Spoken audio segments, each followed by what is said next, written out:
Hello, my lovely Facebook friends. I am back with more sleep tips and tricks. So, on my last Facebook Live, we talked about creating a wonderful Zen den, right? We talked about how to create a great environment for you to fall asleep in. So, if you missed that video, you can go back up into my feed and find it, and I give you all kinds of good tricks. Now, today we're going to talk about how important it is when you eat different meals of the day. So, did you know that it's really important and there's a huge effect on your sleep based on when and what you eat for your meals? So, I'm going to give you a little pop quiz question here. What time of day should be your biggest meal? Should it be breakfast? Should it be lunch? Or should it be dinner? Think about it. Think about it.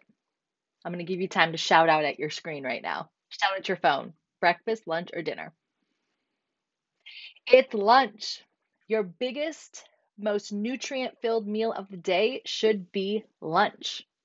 Lunchtime, because you want to give your body plenty of time to digest that food before you even lie your body down to go to sleep at night, right?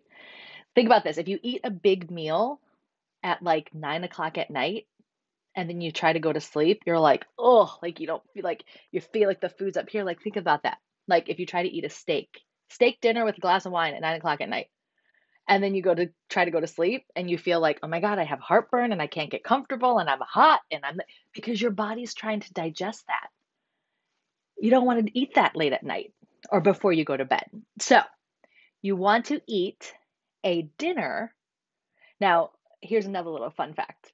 So dinner used to be called supper. How many people remember that? Because dinner should be your supplemental meal. So lunch should be your big meal. Like if you want to have a steak or you want to have lots of chicken or you want to have something, it should be at lunch.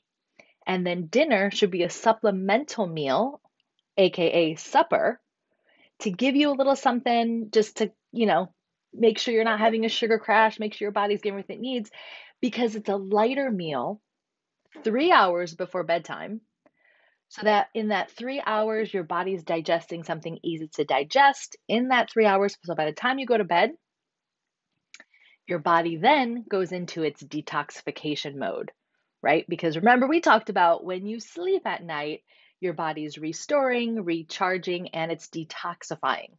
So you want to make sure you set yourself up so that your body is doing all that. But as you're sleeping, all the detoxification is happening. Your liver is working so hard to digest all the food and all the stuff you gave it throughout the day.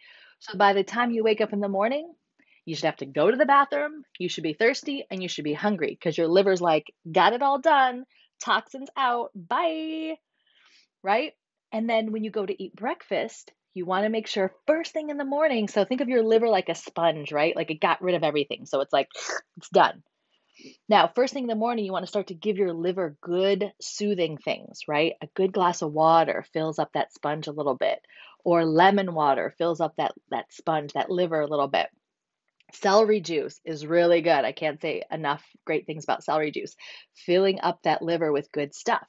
So first thing in the morning, you don't want to give your liver fresh off the bat bacon, eggs, and rich and greasy stuff because your liver's like, whoa, whoa, whoa, whoa, whoa, whoa, whoa, whoa, whoa, whoa. I just worked to get rid of all that stuff. I got rid of all that. Why are you giving it back to me? Like, ease into the day. Give me something soothing on my liver. So, after you give your liver like a big glass of water, that's why they say drink a big glass of water first thing in the morning, because your liver has been doing all this work to get rid of all the bad stuff.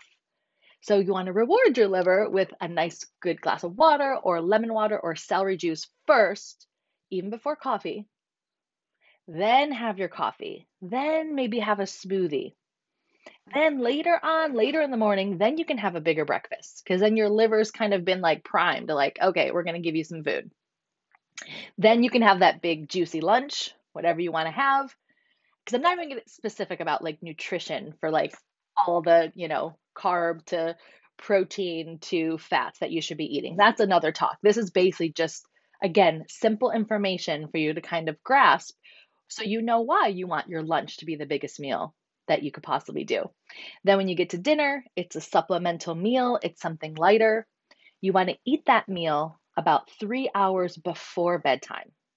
So you have that 3 hour window for your food to digest so that when you do go to sleep, your body can get to working, right? It's got a lot to do while you're sleeping at night.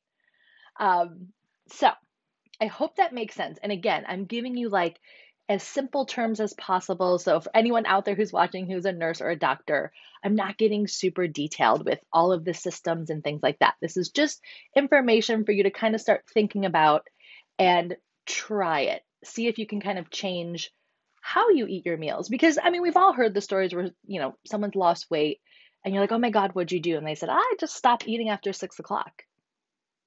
Now, the reason their body's reacting to that, because your body's like, thank you.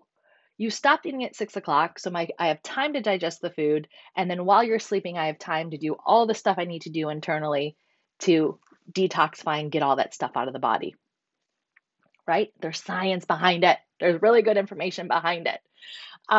So try that if you can. And I'll tell you an example of how I applied it to my life when I first started learning these different eating patterns because, I would always eat healthy.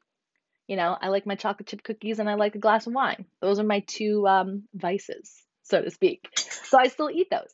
But once I learned about these how you want to space out your meals and how you really want to eat your meals, it made so much sense to me. Where as much as humanly possible, I try to eat like this.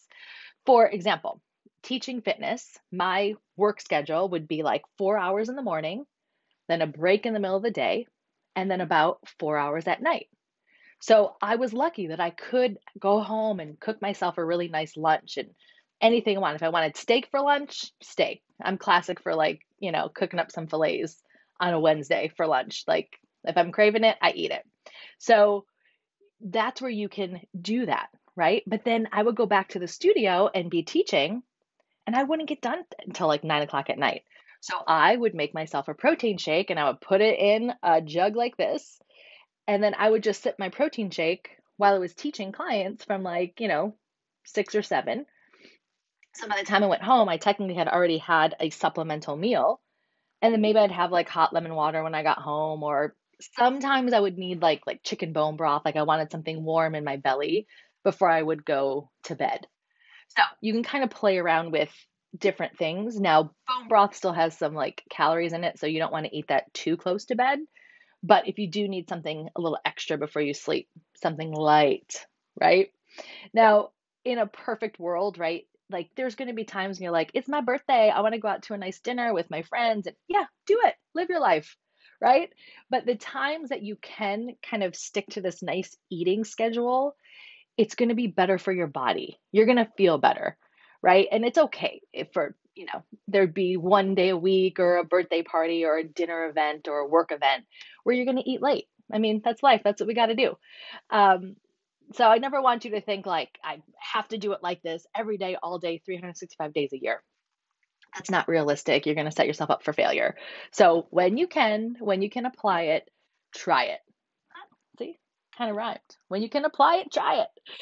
So that, and because it does, you guys, it affects your sleep schedule. So if you have never thought about this before, this is why I'm just giving you like little nuggets of information about how what we do all day affects how we sleep, because we should be sleeping like 7 hours a night, which is a lot of time. So we want to make sure we set ourselves up for success sleeping. And then, of course, as you do that, your overall health will improve. So, again, if you have any questions about anything, I had some really great questions come in after my last talk, and I love talking about like health and wellness and life hacks. So please message me or share with me your stories, because I feel like we're not talking about this kind of stuff enough in life. Like there's so much noise and chatter with other things going on in the world that I think our health and wellness is being affected. Yeah. And guess what? If you're not getting a good night's sleep, chances of you having anxiety, pretty good. Because if you don't sleep well, the next day, a lot of things can stress you out that normally wouldn't stress you out. So we're going to set ourselves up for success and overall good health and wellness. So I hope you have a great day, and I hope this information was helpful to you. And if you need help figuring out how to like get these meals prepared for you and your family, even with crazy schedules or different schedules, message me. We'll figure out a solution together because I have lots of ideas. All right. Have a great day. Bye.